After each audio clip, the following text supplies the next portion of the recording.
My name is Chris. I have been doing fairy gardening now for about 3 years. Got into it kind of for the grandkids. The kids would say, you should do a fairy garden for the grandkids. Decided to take a couple bushes out of a planter and ended up putting a fairy garden together there. I decided to do it because I was trying to be a good grandma.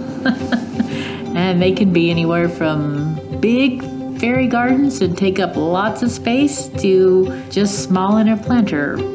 Mine's probably about 2.5 feet wide by probably about 10 feet long. Probably has 6 or 7 houses in it right now. Some fairies jumping around in it. Probably maybe 10 fairies in it. There's really no rhyme or reason behind designing a fairy garden. It's just kind of your likes, your dislikes, what you think is cute. When I was designing mine, I kind of wanted a stream going through it, so I knew I needed a bridge to go over the stream so the fairies could get over the stream. It's just collecting different items. Sometimes people give you things because they know you're into fairy gardening, so they'll give you a house. Mine's different every year because it's in a larger space and we get snow, and it might not always be the same.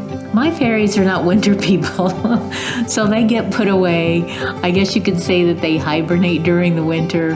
The small plants or bushes that I have in that area will always be there, but I might not put the houses in the same spot, or the fairies just kind of random. I have a little playground. Well, my fairy garden is there to be played with. The grandkids will come and move them, and they might put them in the house, or they might put them over on the playground. So rules are not always going to be obeyed by grandchildren in the fairy garden. Expect to have broken fairies. I've had a couple of those and have super glued wings on, or, some of them can be quite fragile, others not so much. If someone asked me if fairies were real, or if the grandkids asked me if fairies are real, I would just kind of tell them it's all in their imagination, but it's all in what you believe. Fairies could be really just tiny little creatures that we've never seen.